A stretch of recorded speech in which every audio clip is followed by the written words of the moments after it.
quase 30 anos depois dessa cena, foi a cara do filho dele, cara. O moleque tinha a minha idade, Você tinha quanto na época? 12. 12 anos.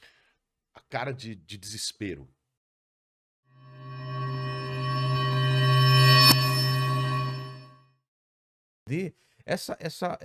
Esse lance da pessoa não se colocar no lugar de outra é uma coisa que eu não entendo até hoje, sabe?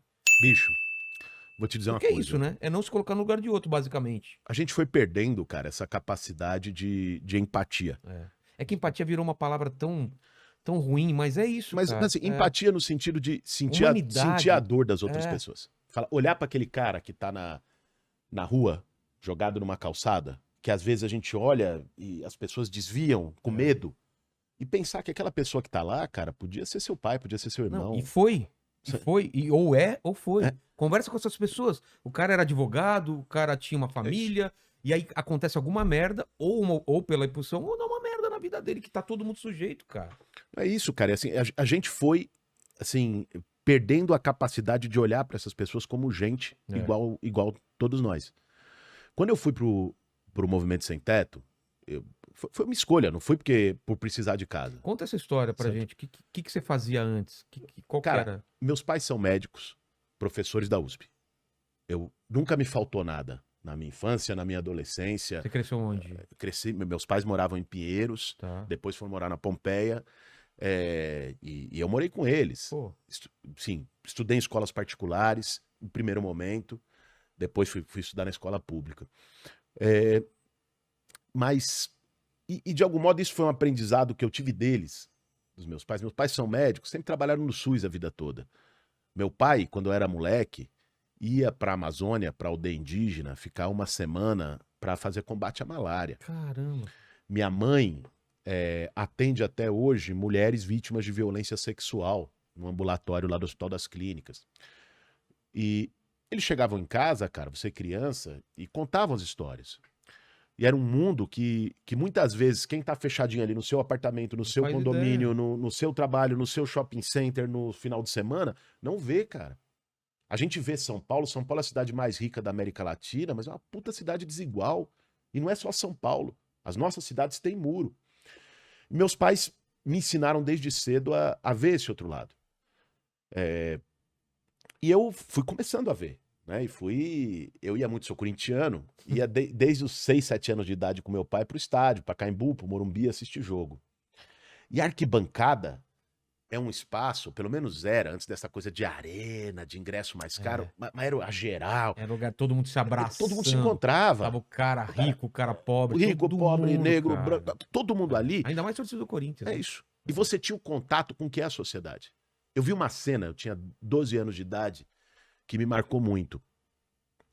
Eu tava com meu pai na entrada do Pacaembu, indo assistir um jogo do Corinthians. A gente tava na fila, e aí tinha um cara vendendo amendoim torrado. Você lembra? Hoje nem tem mais, eram os vendedores de amendoim torrado, eles pegavam um plástico de nylon, aqui um saco de nylon, com amendoim torrado. Só que o cara não tinha licença, o cara tava ali pra vender, e tava com um filho dele que tinha a minha idade. E a polícia pegou ele, porque ele não tinha licença, e foi tomar a mercadoria dele. E o cara tentou segurar a mercadoria, um gesto assim, de porra, era o que ele tinha. Aí ele tomou um tapa. E o que eu me lembro, o que ficou pra mim, hoje, sei lá, quase 30 anos depois dessa cena, foi a cara do filho dele, cara. O moleque tinha a minha idade. Você tinha quanto na época? 12. 12 anos. A cara de desespero. Ver o pai sendo humilhado, apanhando, o moleque gritava, chorava. E eu fui, cara, podendo ter essas experiências e O que teu pai te falou nessa cena? Você lembra alguma cara, coisa? eu não me lembro. Pra mim ficou essa memória. Meu pai, acho que viu a situação, ficou também meio perplexo e tal. E eu falei, cara, nós temos que fazer alguma coisa pra mudar isso.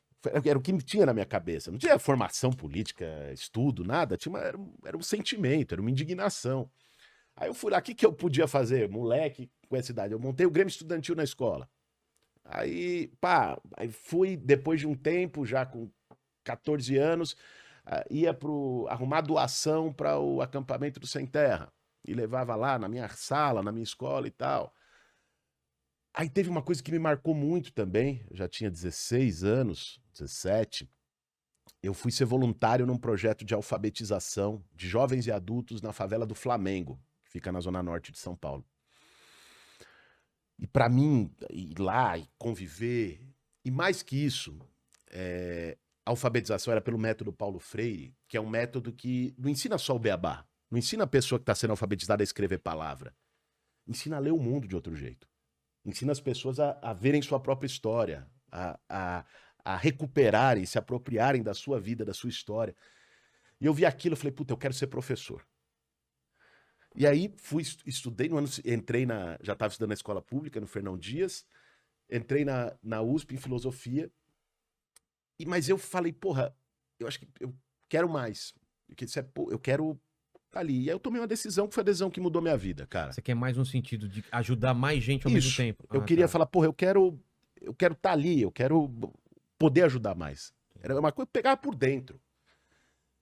Mas era moleque, isso não era, sabe, uma coisa de política, E eu tomei uma decisão fui morar numa ocupação do Movimento Sem Teto em Osasco.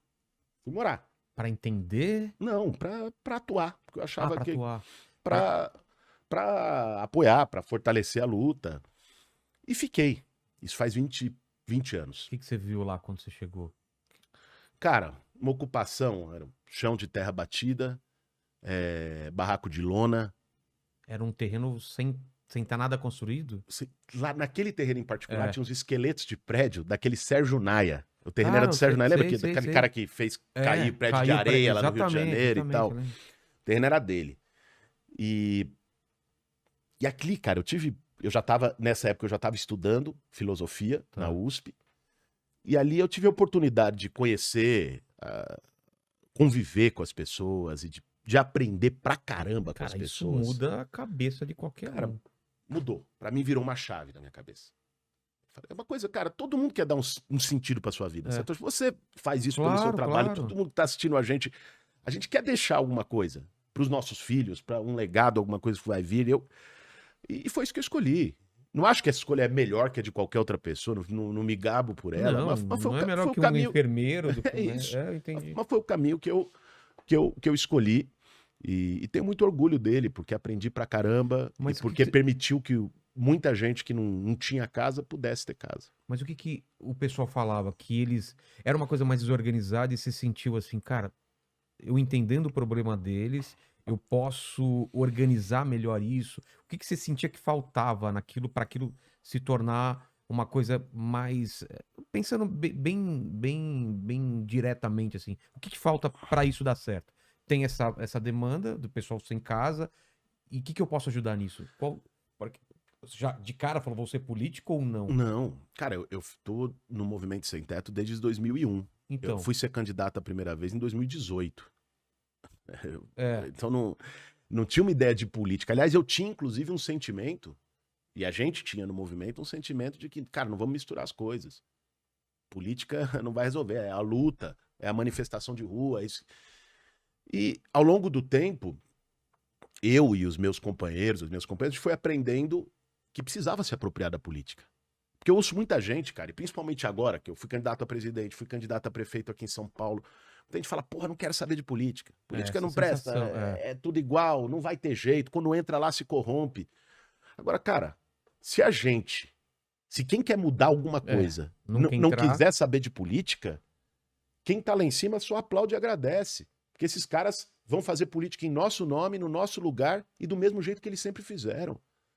Então, a gente decidiu, eu digo a gente porque não foi uma decisão pessoal minha. Você tem lobby de várias coisas, porque não tem um lobby também lobby do povo. Do povo, Por que não tem um lobby da luta por moradia, da luta por emprego, da luta por saúde? E se isso não tiver expresso no Congresso Nacional, nos espaços de poder, vão estar os caras que só querem privilégios para eles.